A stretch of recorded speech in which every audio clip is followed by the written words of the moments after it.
جزاک اللہ۔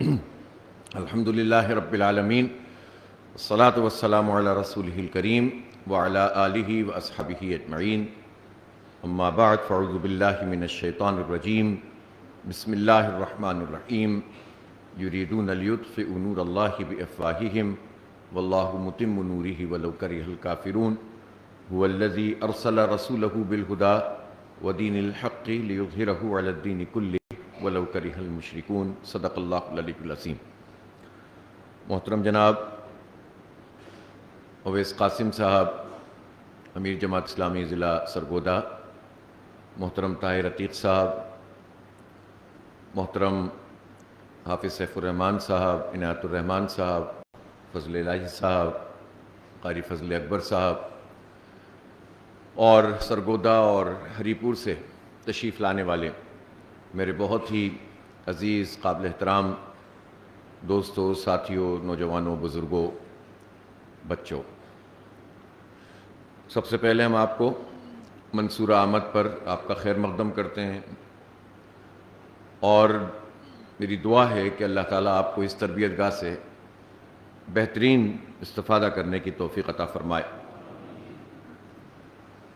ضلع سرگودا سے یہاں مجھے قیم ضلع نے، نائب امیر ضلع نے، قیم ہے نائب امیر ضلع نے بتایا ہے کہ 300 سے زائد افراد موجود ہیں، اور اسی طرح ہری پور سے بھی کوئی 56 کے قریب ساتھی ہمارے یہاں تشریف لائے ہیں۔ مجھے خوشی ہے کہ ارکان کی بھی اور کارکنان کی بھی ایک بڑی تعداد یہاں موجود ہے۔ چند گزارشات کرنا چاہتا ہوں، اور وہ یہ ہے کہ جب ہم یہاں جماعت اسلامی کے ہیڈ کوارٹر مرکزی دفتر منصورہ میں آئے ہیں، جمع ہوئے ہیں، تو آپ یقیناً جانتے ہیں کہ جماعت اسلامی وہ جماعت اسلامی ہے کہ جسے سید ابوالعلا مودودی رحمۃ اللہ علیہ نے قائم فرمایا تھا، اور یہ اس وقت کی، اس دور کی ایک ضرورت تھی کہ 1400 سال مسلمانوں کی ایک تاریخ ان کے سامنے تھی، اور اسلام جو نبی کریم صلی اللہ علیہ وآلہ وسلم نے انسانیت تک پہنچایا تھا، اور پھر اس کے بعد پہنچایا ہی نہیں تھا، ایک عظیم جد و جہد کے نتیجے میں اسلام کو بحیثیت ایک نظام زندگی، ایک ریاست، حکومت، معیشت، عدالت، زندگی کے ہر شعبے کے لحاظ سے ایک طاقتور اور بالادست قوت کے طور پر نافذ کیا تھا۔ کسی بھی اور چیز کے مقابلے میں یہ بات سمجھ لینا چاہیے کہ اسلام قوت نافذہ چاہتا ہے، یعنی اپنی حکومت چاہتا ہے، اور اس کی حکومت کی جو بنیاد ہوتی ہے وہ عدل پر ہوتی ہے، انصاف پر ہوتی ہے، اور انسانوں کی مشاورت کے ساتھ وہ تشکیل پاتی ہے۔ اور اس میں بنیادی طور پر یہ کام ہوتا ہے کہ انفرادی طور پر بھی لوگ اللہ کے آگے جھکیں، اور اجتماعی نظام بھی ایسا ہو کہ جس میں کوئی ظلم نہ ہو، کوئی زیادتی نہ ہو۔ اگر کوئی ظلم اور زیادتی کرے تو اسے کیفر کردار تک پہنچایا جائے، لیکن اس سے پہلے انسانوں کی اجتماعی تربیت کی جائے۔ تربیت کا وہ کام جو فرداً فرداً لوگوں کو کرنا پڑتا ہے، جیسے ہم بھی کرتے ہیں۔ آپ جانتے ہیں کہ جو لوگ اس میدان میں سفر کرتے ہیں، آگے بڑھتے ہیں، کس قدر دشوار کام ہے، لوگوں تک پہنچنا، رابطہ کرنا، ان کے ذہنوں کو بدلنا، انہیں اپنے ساتھ ملانا، اور ان کے معاملات کو درست کرنا، خدا خوفی پیدا کرنے کی کوشش کرنا۔ لیکن اگر ریاست اور حکومت یہ کام کرنے لگے تو یہ سفر آسان ہو جاتا ہے، اور اجتماعی طور پر لوگوں میں تقویٰ پیدا ہوتا ہے، اجتماعی طور پر عدل اور انصاف کی بالادستی ہوتی ہے، خدا کا خوف بھی زیادہ پیدا ہو جاتا ہے، اور ریاست اور حکومت کے ڈر اور خوف سے بھی کسی پر ظلم اور زیادتی کرنے سے انسان رک جاتا ہے۔ اور پھر بھی اگر کوئی شیطان کا ایسا پجاری موجود ہوگا کہ پھر بھی ظلم کرے گا، زیادتی کرے گا، تو اس کے لیے پھر سزائیں ہوتی ہیں۔ تو رسول پاک صلی اللہ علیہ وآلہ وسلم نے یہ نظام قائم کیا، اور اس نظام کو قائم فرمانے کے بعد جب آپ دنیا سے تشریف لے گئے تو خلفائے راشدین نے اس پورے سسٹم کو سنبھالا، اور بہت خوبی سے سنبھالا، اور پوری دنیا میں اسلام پھیلتا چلا گیا۔ آپس کی نا اتفاقیاں بھی سامنے آتی رہیں، لیکن پھر جب خلافت کا یہ پورا معاملہ ملوکیت میں یعنی بادشاہت میں، ذاتی ملکیت میں تبدیل ہو گیا کہ باپ کے بعد بیٹا، اور یعنی صرف اس بنیاد پر کسی کو بادشاہ بنا دیا جائے کہ وہ بیٹا ہے یا بادشاہ نے اس کو نامزد کیا ہے اپنے رشتہ داری کی بنیاد پر یا کسی خاص وجہ سے۔ تو جب یہ ملوکیت کا سسٹم قائم ہونا شروع ہوا تو پھر بھی چیزیں بحیثیت نظام کے عدل اور انصاف، تعلیم، ان سب چیزوں میں تو چلتا رہا، لیکن بہرحال بنیاد میں ٹیڑھ پیدا ہو گئی، اور جب وہ ٹیڑھ پیدا ہوئی تو پھر عمارت بھی ٹیڑھی ہونے لگی، اور آہستہ آہستہ مسلمان پھر تقسیم بھی ہو گئے۔ طویل عرصے تک انہوں نے انسانیت کی خدمت ضرور کی، بادشاہوں نے بھی کی، لیکن چونکہ بنیاد تبدیل ہو چکی تھی تو پھر انتشار بھی ہوا، افتراق بھی ہوا، آپس کی جنگیں بھی ہوئیں، لڑائیاں بھی ہوئیں، اور پھر وہ وقت بھی آ گیا کہ جب اپنی اس نااہلی کی وجہ سے آہستہ آہستہ دیگر اقوام مسلمانوں کے اوپر غالب آنا شروع ہو گئیں، چونکہ علم سے دوری اختیار کی، اجتہاد سے دوری اختیار کی، اور جہاد سے دوری اختیار کی، اور جو اسلام کا ایک بنیادی بات تھی کہ اس میں انسانوں کی اجتماعی مشاورت سے نظام قائم ہو، اس میں جب تقسیم پیدا ہو گئی اور وہ اپنے اصل سے جب ہماری ریاست ہٹ گئی تو اس کے نتیجے میں پھر ہم جگہ جگہ غلام بن گئے، علم میں بھی پیچھے رہ گئے، دنیا داری میں بھی پیچھے رہ گئے، دنیا کی جو چیزیں ہم چلایا کرتے تھے، علم کو فروغ دیا کرتے تھے، سائنس اور ٹیکنالوجی کے موجد تھے، دنیا اس وقت کے جب یہ یورپ کیچڑ میں اور گندگی میں تھا اور آپس میں یہ لوگ لڑا کرتے تھے، ان کی جو ہے وہ ان کے بہت ساری قوموں کو ویشی اور اجٹ کہا جاتا تھا، نام ہی یہ رکھا ہوا تھا ان کا مطلب ہی یہ ہوتا تھا، پیگن ٹائپ کے اور اس ٹائپ کے جو نام ہوتے تھے، اور یہ لڑتے رہتے تھے، ایک دوسرے کو قتل کرتے رہتے تھے، صدیوں تک یہ کام کرتے رہے یہ لوگ، لیکن اس وقت مسلمان اپنی تمام تر خرابیوں کے باوجود پوری دنیا میں تعمیر و ترقی اور سائنس اور ٹیکنالوجی اس وقت تک کے جو بھی علوم تھے اس میں بہت آگے بڑھ رہے تھے، لیکن پھر بالآخر وہ ہوا کہ جب ہم نے اپنی اصل کو چھوڑا تو ہم اس میدان میں بھی شکست کھا گئے، اور پھر ہماری مرکزیت بھی ختم ہو گئی، اور خلافت عثمانیہ کا جب خاتمہ ہوا تو پھر تو رہی صحیح جو ہماری ایک مرکزیت تھی وہ بھی تحلیل ہو کر رہ گئی، اور یہ وہ وقت تھا، سخت وقت تھا کہ جب کہیں ولندیزی، کہیں پرتگالی، کہیں پر انگریز، کہیں فرانسیسی، یہ سب ہم پر حکمران تھے، کہیں اسپینش، اور صرف مسلمانوں پہ نہیں بلکہ انہوں نے افریقہ کے ممالک میں بھی جو سیاہ فام لوگ تھے ان کے اوپر بھی حکمرانی قائم کر دی، اور لیٹنک امریکہ میں وہاں پر بھی جا کر قبضے کرنے شروع کر دیے، اور اس طرح پوری دنیا میں انہوں نے اپنا جو ہے وہ ایک ظلم اور جبر کا، طاقت کا نظام قائم کر دیا۔ جنگ عظیم اول اور جنگ عظیم دوم کے بعد صورتحال تبدیل ہو گئی، اور اسی دوران جب جنگ عظیم اول ہو چکی تھی اور جنگ عظیم دوم نہیں ہوئی تھی اور مسلمان غلامی کی زندگی گزار رہے تھے، تو مسلمانوں میں کئی طرح کے گروہ تشکیل پائے۔ کچھ گروہ وہ تھے جو یہ کہتے تھے کہ ہمیں اب اس سے کوئی غرض نہیں ہے کہ اسلام کو حکومت ملے یا نہ ملے، حالات ایسے ہیں کہ اب یہ تصور کرنا بھی محال ہے۔ کچھ لوگ ایسے تھے اور بہت اچھے مفکر ایسے تھے جو کہتے تھے کہ اپنے آپ کو بچا لینا اور اپنی بنیادی دینی تعلیمات کو، مذہبی تعلیمات کو، رسومات کو، عبادات کو بچا لینا بھی بہت بڑا کام ہے، لہٰذا ہمیں کسی اسلام کے غلبے والے ورژن کی طرف نہیں جانا چاہیے۔ اور پھر بہت بڑی تعداد تو ایسی تھی کہ جنہوں نے ذہنی طور پر بھی اس غلامی کو قبول کر لیا تھا اور عملی طور پر بھی قبول کر لیا تھا۔ ہم بر صغیر پاک و ہند کے جس علاقے میں، جس خطے میں رہتے ہیں، یہاں انگریز کی حکومت تھی، اور یہاں کا اس وقت کا سماج بھی تقریباً وہی ہے جو انگریز نے تشکیل دیا تھا۔ یہاں جو آپ کو بڑے بڑے جاگیردار نظر آتے ہیں بعض، ان کی کئی ایسے لوگ ہیں کہ جنہیں زمینیں عطا کی تھی انگریز نے اس وقت، کیونکہ قبضہ کر لیا تھا اس نے یہاں پر۔ کسی نے اگر گھوڑے فراہم کر دیے انگریز کی فوج کو، کسی نے انسان فراہم کر دیے لڑنے کے لیے، راجواڑے تھے تو وہ راجواڑے ان کو دے دیے گئے، ہندوؤں میں بھی دیے، راجپوتوں میں بھی دیے، مسلمانوں میں بھی دیے، ان کی بھی مختلف لوگوں میں بھی دیے۔ یہ وڈیرے اور جاگیردار جو بہت بڑے بڑے، تو ان کے بعض خاندان اس طرح سے انگریز کے زمانے سے چلے آ رہے ہیں۔ اس کے نتیجے میں انگریزوں نے چند ہزار افواج کے ساتھ اس پورے بر صغیر پہ قبضہ کیا۔ یہ کتنی بڑی بدقسمتی تھی۔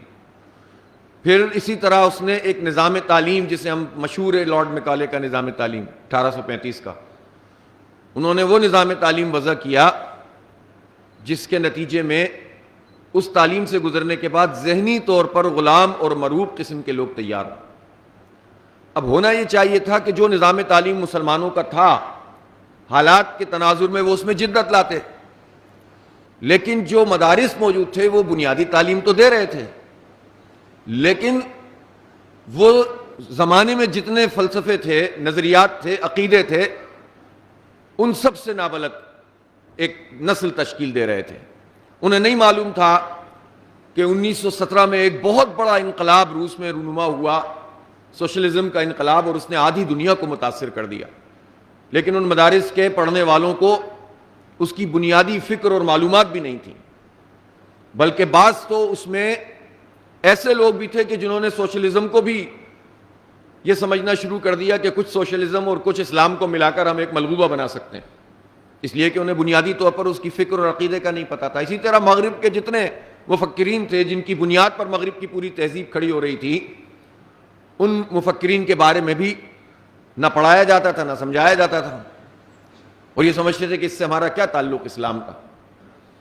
اسی طرح سے جو جدید علوم، جس میں ٹیکنیکل علوم جسے آپ کہتے ہیں، ریاضی ہے اور سمجھ لیں کہ فزکس ہے، اور اس کی پھر مزید جو ہے اطلاقی طبیعیات ہے اور کیمسٹری ہے اور فلاں ہیں جس کے ہم موجد تھے، اس سے بھی نابلد ہوتے تھے۔ ظاہر ہے کہ وہ ایک خاص قسم کی تعلیم مل رہی تھی۔ تو ہمارا نظام تعلیم جدید دنیا کی، چاہے وہ صحیح تھے یا غلط تھے، وہ اس کو ایڈریس ہی نہیں کر رہا تھا، اس کی معلومات ہی نہیں تھی، اور جو جدید تعلیم کا نظام بنایا اس کو دینی معلومات نہیں ہوتی تھیں، تو دو الگ الگ اسٹریم بننا شروع ہو گئیں، اور جب سے لے کر اب تک یہ سلسلہ چل رہا ہے۔ گویا چاہے مدارس ہوں یا انگریز کے بنائے ہوئے نظام تعلیم، جو انگریز کے زمانے میں تھا وہ آج بھی وہی موجود ہے۔ بعض لوگ اس کی کوشش کرتے ہیں کہ کوئی اچھا امتزاج بنا لیں، کچھ اور کر لیں، لیکن وہ بہت محدود ہے۔ خود وہاں بر صغیر میں بھی بعض ادارے ایسے تھے جنہوں نے اس پر توجہ دی تھی، لیکن وہ پوری طرح سے غالب نہیں ہو سکے، جیسے ندوہ تھا، جیسے کہ اور بہت سارے ادارے، یہ اعظم گڑھ کا ادارہ تھا۔ مولانا مودودی رحمۃ اللہ علیہ اس ساری صورتحال کو بہت غور سے دیکھ رہے تھے۔ اللہ تعالیٰ نے انہیں ایک بہت خاص قسم کی صلاحیت سے نوازا تھا۔ بہت چھوٹی سی عمر میں انہوں نے بہت بڑی تعلیم حاصل کر لی، اور خود مولانا یہ کہتے ہیں کہ میں نے تمام مغرب کے فلسفیوں کو پڑھا، ان کے نظریات کو اور عقائد کو پڑھا، اور زندگی کے مسائل کو سمجھنے کی کوشش کی۔ جو کچھ بھی ہمارے سماج میں ہوتا تھا، دنیا میں ہوتا تھا، اس کے متعلق پریشانی ہوتی تھی، یہ کیسے حالات سدھریں گے، کیسے بدلیں گے، تو میں ان سب کی تعلیمات دیکھتا تھا، ان کے فلسفے دیکھتا تھا، ان کا سسٹم دیکھتا تھا، لیکن پریشان رہتا تھا۔ اور اس سب کو دیکھنے کے بعد جب میں نے قرآن حکیم کو اس نظر سے پڑھنا شروع کیا کہ کیا قرآن میں ان تمام مسائل کا حل موجود ہے، تو میں اس شاہ کلید سے، اس ماسٹر کی سے زندگی کے جس مسئلے کو دیکھتا تھا، حل کرتا تھا، وہ مسئلہ حل ہوتا چلا جاتا تھا اور یہ تالے کھلتے چلے جاتے تھے۔ تو پھر مجھے یہ یقین ہو گیا کہ قرآن عظیم الشان ہی وہ کتاب ہے کہ جو زندگی کے تمام ایشوز کو ایڈریس کرتی ہے، اس کے اوپر وہ اصول اس کے موجود ہیں۔ تفصیل تو ظاہر ہے کہ قرآن میں سب چیزوں کی نہیں ہو سکتی، قرآن کی تفسیر تو نبی پاک صلی اللہ علیہ وسلم کی سیرت مطہرہ ہے، ان کی جد و جہد ہے، ان کی 23 سال کی کشمکش ہے، ان کی دعوت ہے، ان کی قید و بند کی صعوبتیں ہیں، ان کے جہاد ہے، ان کا قتال ہے، حکومت کس طرح چلائی ہے وہ پورا انداز ہے، تربیت کس طرح کی ہے وہ پورا کا پورا جو ہے وہ سیرت میں موجود ہے، اور الحمدللہ محفوظ بھی ہے۔ اور اگر اس میں بھی کچھ تعلیمات نہیں ہے تو ان دونوں کی روشنی میں اللہ تعالیٰ نے انسانوں کو یہ صلاحیت دی ہے کہ وہ استنباط کر سکتے ہیں، غور و فکر کر کے اپنے لیے راستے بنا سکتے ہیں۔ گویا قرآن پاک کو سید مودودی رحمۃ اللہ علیہ نے یہ بتایا کہ وہ صرف پڑھی جانے والی، رٹنے والی اور وظیفے اس سے کرنے والی کتاب نہیں ہے، بلکہ زندگی کے معاملات کو چلانے والی کتاب ہے، جو خدا سے جوڑنے والی کتاب ہے، جو آخرت سنوارنے والی کتاب ہے، اور دنیا میں بھی غالب ہونے والی کتاب ہے۔ جو بنیادی بات تھی وہ یہ تھی کہ مولانا مودودی نے لوگوں کو یہ سمجھایا کہ اسلام ایک نظام ہے، اسلام کوئی شعبہ نہیں ہے، کوئی جزو نہیں ہے، کل ہے، اور دوسری بات یہ بتائی کہ یہ جو نظام ہے یہ مغلوب رہنے کے لیے نہیں آیا، یہ غالب ہونے کے لیے آیا ہے۔ یہ بہت بڑی بات تھی، یہ بات اقبال اپنی شاعری میں کر رہے تھے، لیکن شاعری تو شاعری ہوتی ہے، جذبات تو پیدا کرتی ہے، راستہ نہیں بتاتی کہ کرنا کیسے۔ وہ غلامی سے نکالنے کی بات تو کرتے تھے، وہ ہر ایک وہ قوت کے جو انگریز استعمار یا مغربی استعمار سے لڑ رہی ہوتی تھی اس سے امید بھی باندھ لیتے تھے۔ مشرق سے ابھرتے ہوئے سورج کو ذرا دیکھتے تو غالباً مصطفیٰ کمال اتاترک ترک کے لیے کہا تھا، اس لیے کہ ابتدائی طور پر اس نے مزاحمت کی تھی، بعد میں تو نالائق ثابت ہوا۔ لیکن اقبال کی شاعری تمام تر حوصلہ پیدا کرنے کے باوجود وہ راستہ نہیں دکھاتی تھی جس کے ذریعے سے دین کے غلبے کی یہ تحریک قائم ہو سکتی ہے۔ یہ کریڈٹ 1400 سال میں سید ابو العلا مودودی کو جاتا ہے، اس پورے بر صغیر پاک و ہند میں۔ علماء کرام بہت بڑے بڑے موجود تھے اس وقت، لیکن بہت بڑے بڑے علماء کرام بھی کانگریس سے وابستہ ہو گئے تھے، اور وہ یہ کہتے تھے کہ جس طرح گاندھی نے غالباً کہا تھا کہ ہندوستان کی دلہن کی 2 خوبصورت آنکھیں جو ہے وہ ہندو اور مسلمان ہیں، تو دیوبند کے بہت بڑے بڑے علماء نے بھی کہہ دیا تھا کہ قومیں وطن سے بنتی ہیں، جس پر اقبال کو باقاعدہ اس پہ تنقید کرنی پڑی تھی اپنے شعر میں۔ آج تک اس کی تکلیف محسوس کرتے ہیں یہ لوگ۔ اور اس نے بتایا کہ قومیں نظریات سے بنتی ہیں، عقیدے سے بنتی ہیں۔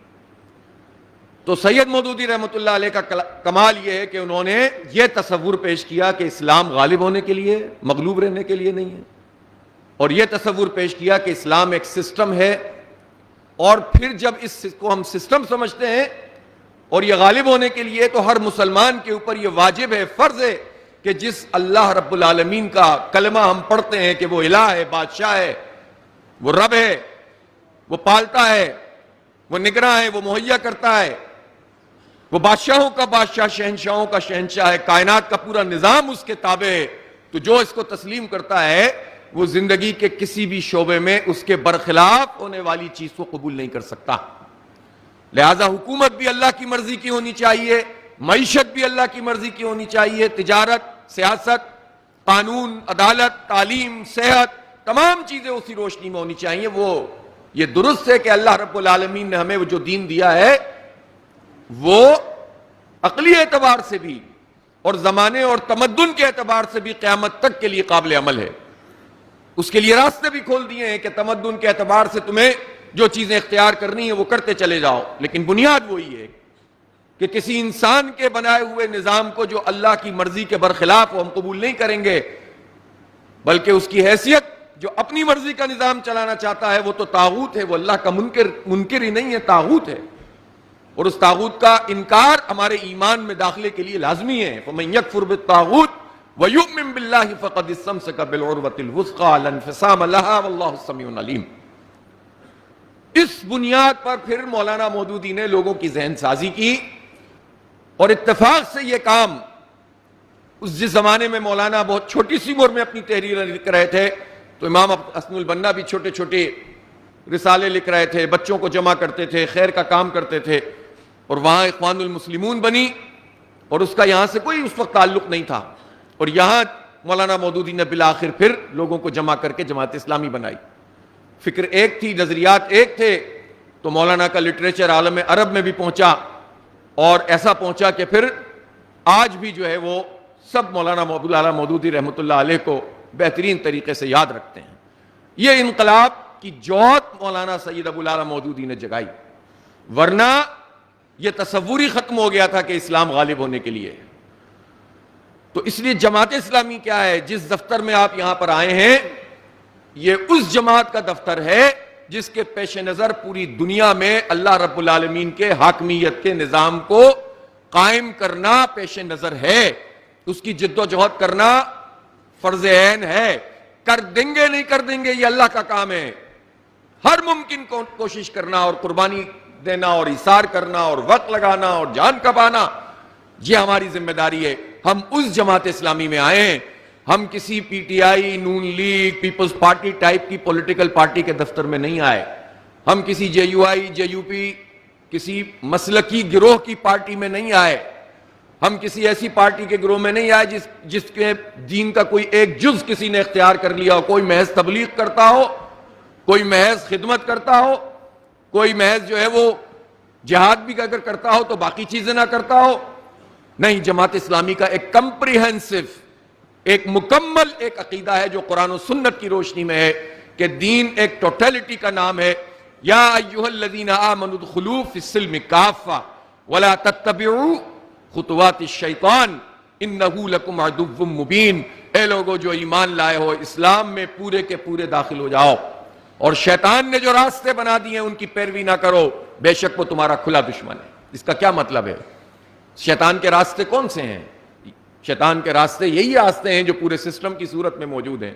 اس میں منکرات بھی ہیں، اس میں فواحش بھی ہیں، معاصی بھی ہیں، اور اس میں ظلم بھی ہے، اس میں فساد بھی ہے، اس میں طاقتور قوموں کی بالادستی بھی ہے. شیطان کے پجاری ہیں جو پوری دنیا میں اپنے نظام کو چلانا چاہتے ہیں، جہاں چاہتے ہیں بدمست ہاتھی کی طرح گھس جاتے ہیں، کبھی اس کو مارتے ہیں کبھی اس کو مارتے ہیں، جو راستے میں رکاوٹ ہو اس کو ختم کرنے کی کوشش کرتے ہیں. تو یہ شیطان کے راستے ہیں. ان شیطان کے راستوں پہ نہیں چلنا، ان کی تابعداری نہیں کرنی، بلکہ اللہ کی تابعداری کرنی ہے اور اس کے لیے جد و جہد کرنی ہے. تو یہ جماعت اسلامی، اس کے دفتر میں آپ تشریف لائے ہیں، میں آپ کو مبارکباد دیتا ہوں، خیر مقدم کرتا ہوں، ویلکم کرتا ہوں. یہ جماعت اسلامی ہے جو فرقوں اور مسلکوں میں لوگوں کو تقسیم نہیں کرتی. یہ دکانداری جماعت اسلامی کے پیش نظر نہیں ہے کہ مسلک کی دکان بنا لو، فرقوں کی دکان لگا لو، تو دیوبندی، میں بریلوی، تو اہل حدیث، تو سلفی، تو مقلد، میں غیر مقلد. یہ کیا بس جس کو مقلد بننا ہے مقلد بنے، جس کو غیر مقلد بننا ہے غیر مقلد بنے، جس کو جس امام کی جو بات اچھی لگتی ہے وہ اس کو قبول کرے. یہ سب جماعت اسلامی میں آ سکتے ہیں، ہم سب کا احترام کرتے ہیں، لیکن ہم اس کی بنیاد پر انسانوں کو تقسیم نہیں کرتے، مسلمانوں کو تقسیم نہیں کرتے. یہ بات اچھی طرح سے سمجھ لیں. ہم شیعہ سنی کی بنیاد پر تفریق پیدا کر کے لوگوں کو نہیں لڑانا چاہتے ہیں. ہم سب کو، جو اللہ رسول قرآن کو مانتا ہے، ہم سب کو مسلمان تسلیم کرتے ہیں. جو یہ دکانیں لگاتا ہے وہ اسلامی تحریک کا فرد نہیں ہو سکتا، بلکہ وہ ایک فرقہ پرست قسم کا آدمی ہوگا جو طاغوت کو فائدہ پہنچاتا ہے، مسلمانوں کو تقسیم کرتا ہے. یہ بات اچھی طرح سے سمجھ لیں، کیونکہ اگر ان جزیات میں ہم پڑ گئے تو پھر تو کون بچے گا؟ اسلام کا سسٹم موجود نہ ہو، طاغوت کی حکمرانی ہو، اور ہم اتنے بڑے موحد بن جائیں کہ ہر ایک پر کفر کے فتوے لگانے لگیں، تو اسلام کیسے آگے بڑھے گا؟ لہٰذا ہم تو خود جماعت اسلامی میں جو جمعیت اتحاد العلماء ہے وہ بھی لوگوں کو جوڑنے کا کام کرتی ہے کہ سب کے لیے قابل قبول ہے. ہم سارے مسلکوں سے تعلق رکھنے والوں کو اپنے ساتھ ملا سکتے ہیں. اس لیے کبھی بھی یہ تصور نہ کریں کہ جماعت اسلامی کسی ایک مسلک کے پیروکاروں کی جماعت ہے. جماعت اسلامی دین کے پیروکاروں کی جماعت ہے، اسلام کے پیروکاروں کی جماعت ہے. اور ہم یہ عام مسلمانوں کو جوڑ کر یہ پیغام دینا چاہتے ہیں کہ بہت ہو گیا ہے، اس کے نتیجے میں کچھ حاصل نہیں ہو رہا. اور جماعت اسلامی سیاسی عمل میں اس لیے حصہ لیتی ہے اور انتخاب میں اس لیے حصہ لیتی ہے کہ ہم جو انقلاب برپا کرنا چاہتے ہیں اس میں یہ بیسٹ اویلیبل آپشن ہے. یہ مقصود نہیں ہے، یہ مطلوب نہیں ہے. نظام کی تبدیلی مطلوب ہے، لیکن اگر ہم نظام کی تبدیلی کے لیے زیر زمین راستے اختیار کریں، بندوق اٹھا لیں، سازشیں کریں، اسٹیبلشمنٹ سے کہیں کہ آئے ہم مل کر کچھ کر لیتے ہیں، تو یہ طریقے کبھی بھی پائیدار نہیں ہوتے. اس لیے یہ بات بھی سمجھ لیجئے کہ جماعت اسلامی کی جو جد و جہد ہے، اس جد و جہد میں شارٹ کٹ کوئی نہیں ہے. حکمت عملی میں ضرور ایسا ہوتا ہے کہ آپ کچھ چیزیں زیادہ حاصل کر لیتے ہیں، لیکن کوئی یہ سمجھتا ہو کہ مجھ سے بہت سارے لوگ کہتے ہیں کہ آپ اسٹیبلشمنٹ سے سمجھوتا کیوں نہیں کر لیتے. بعض تو الزام لگاتے ہیں جماعت اسلامی پر، تو میں ان سے پوچھتا ہوں جو الزام لگاتے ہیں کہ بھائی اسٹیبلشمنٹ کے جو ساتھ چلنے والے ہوتے ہیں ان کو تو فارم 47 کی بنیاد پر سیٹیں ملتی ہیں، ان کو تو حکومتیں ملتی ہیں. تو یہ جماعت اسلامی کی ایسی جماعت ہے کہ ہم تو جیت جاتے ہیں اور ہمیں نہیں آنے دیتے.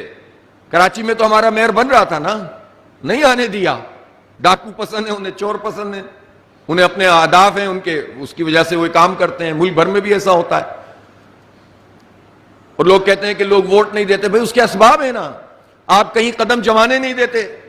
آج اگر کراچی میں جماعت اسلامی کا میئر ہوتا تو کراچی کا یہ حال ہوتا. کچھ نہ کچھ تو آگے بڑھ رہا ہوتا نا معاملہ. کم از کم یونیورسٹی روڈ تو بن گئی ہوتی، وہ تو کھل گئی ہوتی.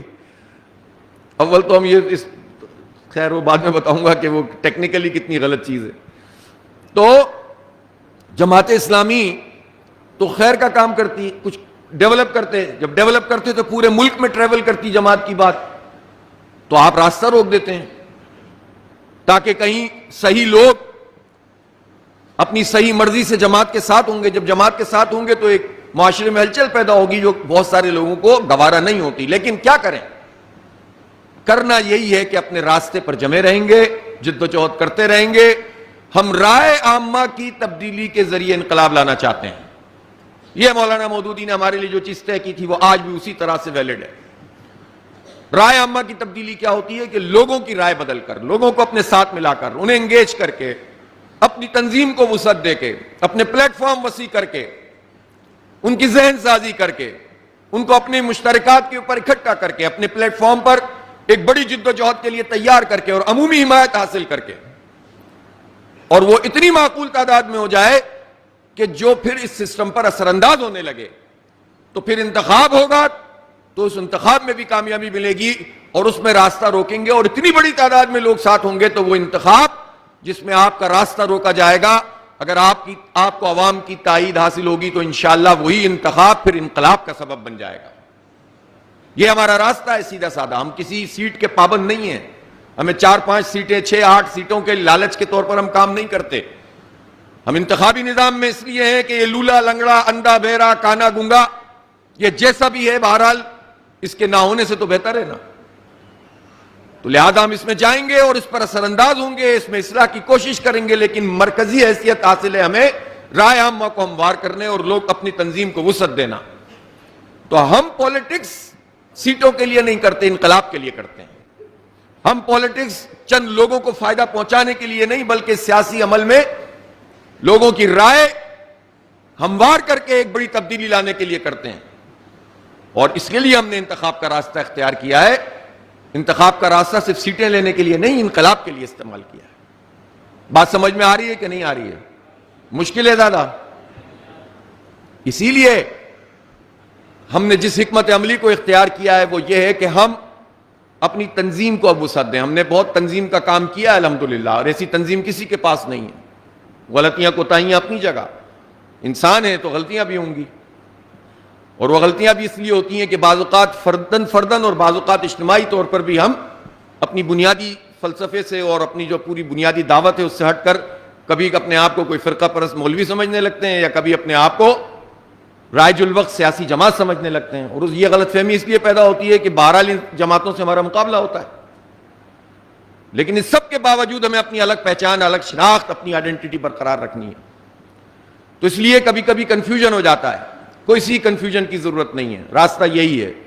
اب یہ تنظیم کسی کے پاس نہیں ہے, یہ صلاحیت کسی کے پاس نہیں ہے جو جماعت اسلامی کے پاس ہے, یہ قیادت کسی کے پاس نہیں ہے جس لیول کی قیادت الحمدللہ ہمارے پاس ہوتی ہے.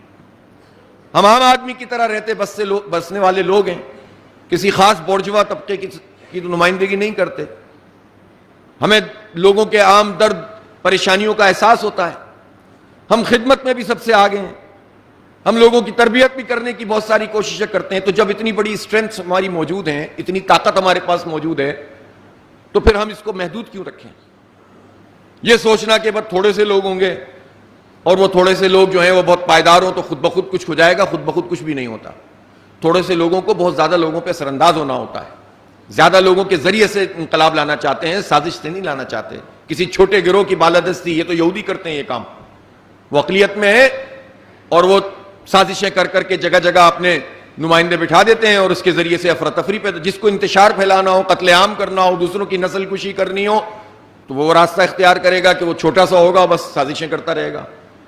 جسے رائے عامہ کو ہموار کرنا ہو وہ اپنے دامن کو وسیع کرے گا, وہ اپنی تنظیم میں وسعت پیدا کرے گا, وہ زیادہ لوگوں کو اپنے ساتھ سموئے گا اور پھر ان کی اجتماعی اور انفرادی تربیت بھی کرے گا. تربیت کا مطلب یہ نہیں ہوتا کہ صرف تھوڑے سے لوگوں کی کرنی ہے. چیلنج یہ ہے کہ معاشرہ تو 25 کروڑ کا ہو گیا ہے اس ملک میں, آبادی تو کہاں سے کہاں پہنچ گئی ہے. اس آبادی کے تناسب سے ہماری تنظیم کیا اس ضرورت کو پورا کرتی ہے؟ اب آئے میں آپ کے ضلع سرگودا کی طرف آتا ہوں. کیوں اویس بھائی, کتنی آبادی ہے آپ کی؟ جمعہ صاحب 4 ملین سے زیادہ ہے نا, 42 لاکھ آپ کے ضلع کی آبادی ہے. اور ہمارے ارکان اور کارکنان سب ملا کے کتنے؟ 1200 ارکان، آپ نے جو اپنی رپورٹ میں شو کیا وہ 800 سے زیادہ کارکنان ہیں، ذرا دیکھیے گا، اور 136 امیدوار ہیں، ٹھیک ہے؟ تو اس سے تو بھائی رائے عامہ نہیں بدلے گی، کیونکہ دیکھیں ہمارا والا حساب اور دوسری پارٹیوں کا حساب الگ ہے. ہم مہم ضرور چلائیں گے، ہم اثر انداز ہوں گے، ہم ایشوز کو ٹیک اپ کریں گے، ہم لیڈرشپ کو بھی سامنے لاتے ہیں، سب کچھ کرتے ہیں، لیکن اگر لہر بن بھی جائے گی اور تنظیم اس کے مطابق نہیں ہوگی تو وہ لہر پھر ختم ہو جاتی ہے. ہماری تو اسٹرینتھ ہی ہے کہ ہم یہ دونوں کام بیک وقت کریں گے. تو اس کو سنبھالنے کے لیے ہمیں 42 لاکھ میں کتنے لوگ زیادہ ہونے چاہیے نا، تو اس کے لیے پھر ہم نے یہ ممبر سازی کی. پچھلی مرتبہ آپ نے بنایا 26,000 ممبر آپ کی رپورٹ کے مطابق، لیکن یہ 26,000 ممبر کہاں گئے؟ ہیں موجود کہیں؟ ہیں تو نہ بنے، انسان ہیں یار، آپ کے ضلع میں بنے، آپ نے خود بنائے، لیکن رابطہ نہ ہونے کے نتیجے میں پھر ہم خود ہی کہنے لگتے ہیں کہ کیا فائدہ ایسی ممبرشپ کا، ہم نے پچھلی مرتبہ تو بنایا تھا، کچھ کیا ہی نہیں. تو بھائی فائدہ تو اس کا بہت ہے، جب آپ اس کو ممبر بنا رہے ہوتے ہیں تو اس کا مطلب ہے کہ وہ آپ کے فارم پر اگر دستخط کر رہا ہے ایک فرد، تو وہ رکن تو نہیں بن رہا، کارکن تو نہیں بن رہا، لیکن وہ 4 قدم آگے بڑھ رہا ہے نا، آپ کی بات کو قبول کر رہا ہے، آپ نے جو ایشو اٹھایا ہے اس کو سمجھ رہا ہے. بے شک وہ پولیٹیکلی اس نے پوری طرح رائے نہ بدلی ہو، لیکن آپ کو اس نے برا نہیں سمجھا، آپ کو دھتکارا نہیں، آپ کا انکار نہیں کیا. بہت سارے لوگ تو آپ کی حیا اور شرم میں آپ کے ساتھ آ جاتے ہیں، تو یہ بھی تو ایک آپ کی بڑی حیثیت ہے نا کہ آپ سے لوگ حیا کریں، آپ سے لوگ شرم کر کے آپ کے ساتھ چلیں، آپ کو انکار نہ کر سکیں. یہ بھی تو اللہ تعالیٰ نے ہمیں یہ مقام دیا ہے نا. تو اس کا مطلب ہے کہ اس نے تو ہاتھ پکڑایا، لیکن پھر ہم نے بعد میں کہا کہ نہیں، ہمیں نہیں چاہیے ایسا ہاتھ. تو ایسا نہیں ہونا چاہیے. جب لوگ ہمارے قریب آ سکتے ہیں ان حالات میں بھی، تو پھر جو آ گیا ہے اس کو تو سموئے نا، اس کی تو کمیٹیاں قائم کریں، اس کو تو اہمیت دیں، اور پھر مزید لوگوں کو لانے کی کوشش کریں. آپ کی یہ تربیت گاہ اس موقع پر منعقد ہو رہی ہے کہ جبکہ ملک بھر میں ممبر سازی کی ایک نئی لہر، ایک نئی ویو ہم نے بنانا شروع کی ہے، ڈرائیو چلانا شروع کی ہے. ہم یہ کر سکتے تھے کہ ہم منع کر دیتے کہ جناب اب 1 تاریخ سے آپ کیوں یہاں پر 3 دن کے لیے آ رہے ہیں، لیکن ہم نے اس کو غنیمت سمجھا کہ آپ سب لوگ جب یہاں پر جمع ہو جائیں گے اور پھر ہری پور کے لوگ بھی موجود ہیں، تو ہم یہیں سے پھر ایک نئے عزم سے ہم کنار ہو کر جب جائیں گے تو اس سے زیادہ قوت سے انشاءاللہ ممبر سازی کریں گے کہ جس طرح ہم نے ماضی میں کی ہے. اس چیلنج کو آپ قبول کرتے ہیں کہ نہیں کرتے ہیں، یہ بتائیے. کریں گے انشاءاللہ. اور ذاتی طور پر بھی اپنے اہداف طے کریں اور اجتماعی طور پر بھی نکلیں. اور آپ یہ 15 مئی پہ اینڈ نہ کریں، چلاتے رہیں اس کو عید الاضحیٰ تک. اجتماعی وہ چرم قربانی والا کام بھی کیجیے گا، اجتماعی قربانی والا بھی کیجیے گا، ممبرشپ بھی کیجیے گا، کوئی فرق نہیں پڑتا. ایک کام سے دوسرے کو سپورٹ ملتی ہے، کبھی بھی کام کے ذریعے کام کو نقصان نہیں ہوتا، فائدہ ہی ہوتا ہے. یہ ذہن کی بات ہوتی ہے کہ آپ اس سے فائدہ اٹھائیں. تو اس ممبرشپ کو آپ کو کتنا ہدف ہے آپ کا طے ہوا ہے؟ کچھ آپ کو کچھ ہدف طے کیا ہے؟ 50,000. اور آپ آرام سے کر سکتے ہیں. سرگودا تو وہ جگہ ہے جہاں ہم انتخابی طور پر بھی بہت مضبوط رہے ہیں نا. ٹھیک ہے، بیٹ پیچ آتے ہیں بیچ میں، کوئی بات نہیں، لیکن لوگ جانتے ہیں جماعت کو. ہمارے بزرگوں نے بڑا کام کیا ہے، ہمارے آپ لوگ بھی کام کرتے ہیں، بغیر کام کے تو اتنے لوگ جمع نہیں ہو جاتے کسی ایک ضلع سے. اللہ کا بڑا شکر ہے. کبھی بھی یہ مت سمجھیں کہ یار کچھ بھی نہیں ہے، فلاں پارٹی کے اتنے ووٹ ہیں، فلاں، کچھ بھی نہیں ہے. یہ سب ہوائیں ہیں. یہ وہ جن بنیادوں پہ ان کے ووٹ ہیں وہ دوسری چیز ہے. آپ کو اللہ تعالیٰ نے جو تحریک دی ہے اس کا کوئی بدل ہی نہیں ہے. اس سے زیادہ قیمتی کوئی چیز ہی نہیں ہے، اور اس سے زیادہ چارمنگ بھی کوئی چیز نہیں ہے. اصل بات یہ ہے کہ ہم خود اس کو اختیار کریں اور پھر اس کو پھیلانے کی کوشش کریں. اپنے حصے کا کام تو کریں نا. پھر کوئی نہیں آتا تو بھی ہمارا تو کام ایسا ہے کہ ہم اپنا کام کر دیں اور ایک بھی نہ آئے تب بھی ہم کامیاب ہیں. تو اس میں تو گھاٹا ہے ہی نہیں. تو جس میں گھاٹا ہی نہیں ہے تو اس پہ اتنے پریشان کیوں ہوتے ہیں؟ اور میں تو یہ یقین رکھتا ہوں کہ آج کل کے جو حالات ہیں اس میں جماعت اسلامی جو اپنی ایک پوری تاریخ رکھتی ہے، الحمدللہ اس پوزیشن میں ہے کہ بس جتنا گڑ ڈالتے جائیں گے اتنا میٹھا ہوتا جائے گا. جتنا کھیت جو ہے سینچتے جائیں گے اتنی فصل نکلتی جائے گی. کام کرنے کی ضرورت ہے، پہنچنے کی ضرورت ہے. غیر ضروری بحثوں میں نہ پڑیں، آپس کی الجھنوں سے نکلیں. بہت بڑا کام کرنا ہے ہمیں. اس لیے آپ اس چیلنج کو قبول کریں کہ جس بستی، جس علاقے، جس شہر، جس قصبہ، جس دیہات میں رہتے ہیں وہاں ممبرشپ بھی کرنی ہے، وہاں لوگوں کو اپنی عوامی کمیٹیوں میں بھی لانا ہے، اور اپنی جو بھی جتنی دیہاتی آپ کی مقامی جماعتیں ان کی تعداد بھی بڑھانی ہے۔ تو اس کے ذریعے سے اس مہم کے بعد 1-1.5-2 مہینے بعد جب آپ ایک بڑا ورکرز کنونشن کریں، ممبرز کنونشن کریں، تو پھر ایک بہت بڑا جلسہ ہے عام کی صورت میں وہ ہونا چاہیے۔ میں انشاءاللہ حاضر ہوں گا۔ پہلے ایک دفعہ آیا تھا، لیکن اب جو ممبرشپ کنونشن ہوگا اس میں پھر وہ والے لوگ صرف نہیں ہوں گے جو پچھلی دفعہ تھے، کم از کم اس سے 2 سے 3 گنا زیادہ لوگ ہونے چاہیے۔ اس چیلنج کو بھی قبول کرتے ہیں کہ نہیں کرتے؟ نئے لوگوں کو لے کر آئیں، پہنچیں لوگوں تک، انشاءاللہ لوگ آئیں گے، اور آہستہ آہستہ پھر ہم جو ہے وہ پینیٹر۔ پھر ابھی ہمارا بلدیاتی انتخاب بھی، اگرچہ کہ حکومت بھاگنے کی کوشش کر رہی ہے، ہم نے کورٹ میں بھی کیس کیا ہوا ہے، لیکن ہم چاہیں گے کہ یہ انتخاب ہو، اور کسی ایک یونین کونسل یا نیبرہڈ کونسل سے آپ باہر نہیں ہوں گے۔ 100% میں الیکشن میں حصہ لینا ہے، یہ چیلنج بھی قبول کیجئے۔ 100% پہ جانا ہے، یہ نہیں ہونا چاہیے کہ وہاں تو ہم ہے ہی نہیں، وہاں ہم نے اس کی حمایت کر دی یا ہم نے اس کی حمایت کر دی۔ لوگوں سے اپنی حمایت لینا شروع کریں، یہ حوصلہ پیدا کریں، ورنہ اکیلے تنہا چلیں، کوئی بات نہیں، کچھ بھی نہیں ہوگا۔ ہم سیٹ ایڈجسٹمنٹ تو ہم نے ہمیشہ اوپن کی ہوئی ہے، لیکن یہ مت سوچو سہاروں پہ نہیں چلنا ہے۔ اللہ نے آپ کو ایسی جماعت دی، آپ کیوں اعتماد کے ساتھ کام نہیں کرتے؟ تو جائیں میدان میں اور لوگوں کو رائے بدلیں، انشاءاللہ لوگوں کی رائے بدلے گی۔ اپنی فیملیز کو پوری طرح سے کنونس کریں، بچوں کو اپنے اس راستے کے اوپر لے کر آئیں۔ یہ بہت بڑا کام ہے، دین کی اقامت کا کام، دین کے نظام کو قائم کرنے کا کام، یہ نبیوں والا کام ہے، رسول پاک صلی اللہ علیہ وسلم کا دیا ہوا کام ہے، جو ہماری اب ذمہ داری ہے، اس لیے کہ ہم نے اس کا بیڑا اٹھایا ہے۔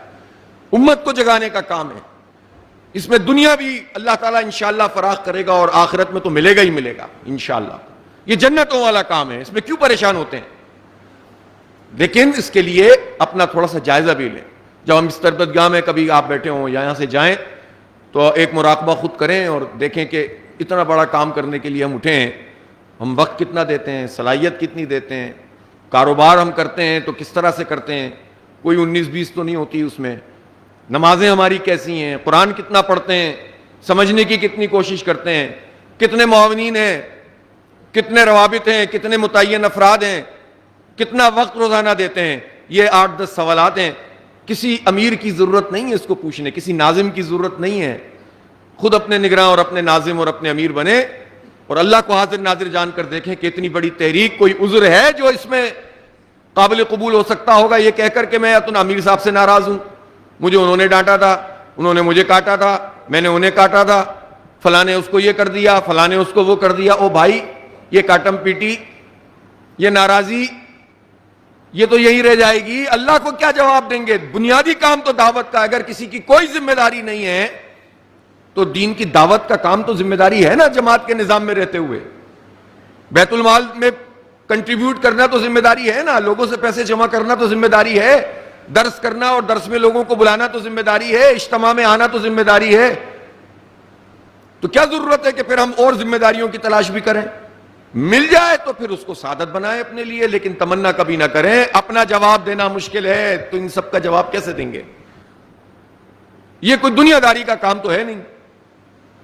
اس لیے جماعت کے کارکنوں کو للہ فی اللہ اپنی تمام تر چیزوں کو اللہ رب العالمین کے حضور پیش کر کے آگے بڑھنے کی ضرورت ہے۔ شیطان تو چاروں طرف موجود ہے، موبائل میں موجود ہے، اسکرین میں موجود ہے، نظام کی صورت میں موجود ہے، معیشت میں موجود ہے، لالچ بھی بہت ہوتی ہے، کبھی مجبوریاں بھی ہوتی ہیں، پریشانیاں بھی ہوتی ہیں، لیکن اگر ترجیح دین ہے تو پھر آپ سب کچھ چھوڑنے کے لیے تیار ہو جائیں گے۔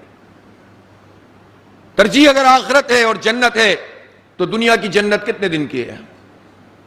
اس لیے میں آپ لوگوں سے بس یہ گزارش کرتا ہوں کہ یہاں سے جب آپ جائیں گے تو انشاءاللہ اپنے اپنی بستیوں، اپنے اپنے علاقوں میں منظم طریقے سے کام کو کریں گے، اور ممبرشپ کو بھی بڑھائیں گے، کمیٹیوں کو بھی بنائیں گے، جماعت کے کارکنوں میں ایک بڑی تعداد آپ ساتھ ملائیں گے، اور اجنبی بن کر لوگوں کو نہ یہ نہ سوچیں کہ کوئی جماعت میں آتا ہے تو اجنبی رہے کافی عرصے تک، کئی سال تک، کہ پتہ نہیں یہ کس طرح کے لوگ ہیں۔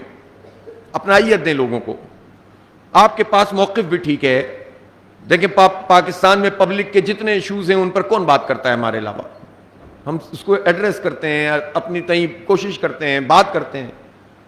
ہم جو جتنی میں نے آپ کو باتیں بتائی ہیں جماعت اسلامی کے پلس پوائنٹ سب آپ جانتے ہیں، اس لیے اس لیے آپ کو پورے اطمینان کے ساتھ کام کرنے کی ضرورت. ہم جتنے سروے کرتے ہیں ان سرویز میں ایک بات بڑی اہم ہے, جس فرد کی رائے ہمارے بارے میں سیاسی طور پر یہ نہیں بھی ہے کہ وہ ہمیں ووٹ دے گا, لیکن وہ سیکنڈ چوائس میں ایک بہت بڑی تعداد ہے جو کہتی ہے کہ ہم پسند تو فلاں پارٹی کو کرتے ہیں, لیکن سیکنڈ نمبر پر اگر ہماری پارٹی نہ ہو تو ہم جماعت اسلامی کو سپورٹ کریں گے. تو یہ بھی ایک غنیمت بات ہے. اس کا مطلب ہے کہ معاشرے میں ہمارے لیے قبولیت موجود ہے. ہم کیوں بریکٹ کر دیں لوگوں کو, ہم کیوں لوگوں کو کے اوپر کراس لگا دیں کہ بس اب ان کے پاس نہیں جائیں گے. تو جو باتیں کی ہیں کچھ آئی ہیں سمجھ میں, جماعت اسلامی کے بارے میں کچھ سمجھیں, اس میں اور دوسری جماعتوں میں کیا فرق ہے, اور اس میں پھر کیا کرنا ہے, اللہ کو کیا جواب دینا ہے, اور یہاں سے جانے کے بعد کیا کام کرنا ہے, اور اپنے اہداف کو کس طرح طے کرنا ہے. تو بس, اور میرے پاس تو کوئی ایسی چیز نہیں ہے جو میں آپ کو کہہ سکوں. اللہ تعالی ہمیں توفیق دے. اخلاق اور کردار دو چیزیں ایسی ہیں جو اگر درست ہو تو پھر خود بخود آپ کی دعوت میں اثر بھی پیدا ہو جاتا ہے. کردار اگر ہوتا ہے نا تو بہت تقریر کرنے کی ضرورت نہیں پڑتی, بہت کم کہنے پر بہت زیادہ سیکھنا شروع کر دیتے ہیں لوگ. اور آپ کا اخلاق صحیح ہے, خلق صحیح ہے آپ کا, آپ بات صحیح طریقے سے کرتے ہیں, اور لوگوں کے غمی میں غمگین ہوتے ہیں, پریشانی میں پریشان ہوتے ہیں, خوشی میں خوش ہوتے ہیں, تو خود بخود لوگوں کا دل آپ سے ملنا شروع ہو جاتا ہے. یہ جو ہم نے جتنی حکمت عملی اختیار کی ہوئی ہے نا, جس میں عوامی ایشوز بھی اٹھائیں, جس میں پبلک ایڈ کمیٹیاں بھی بنائیں, یہ سب ہمارے اس کام کا حصہ ہے. اور کوئی کام بھی افضل اور کوئی بھی کمتر نہیں ہے, سب دین کے کام ہیں. چاہے وہ احتجاج کرنا ہو, چاہے وہ جلسہ کرنا ہو, چاہے وہ جلوس ہو, چاہے وہ درس قرآن ہو, چاہے وہ تربیت گاہ ہو, یہ پورے کام کا ایک پارٹ ہے اور سب ایک دوسرے سے ملے ہوئے ہیں. یہ آپ کام کریں گے انشاءاللہ, اور یہ سمجھ کر کریں گے تو ہر کام کا اجر ملے گا, ورنہ خود ہی اپنے آپ کو خانوں میں بانٹ دیں گے کہ یہ سیاسی کام ہے, یہ غیر سیاسی کام ہے, یہ دینی کام ہے. تو جماعت اسلامی کی اسکیم میں کوئی کام غیر دینی کام نہیں ہے. یہ سارے کام اسی طرح سے اہم ہے, جس کی جو ذمہ داری اور جب ضرورت ہو وہ کام کرنا ہے. وآخر دعوانا الحمدللہ رب العالمین.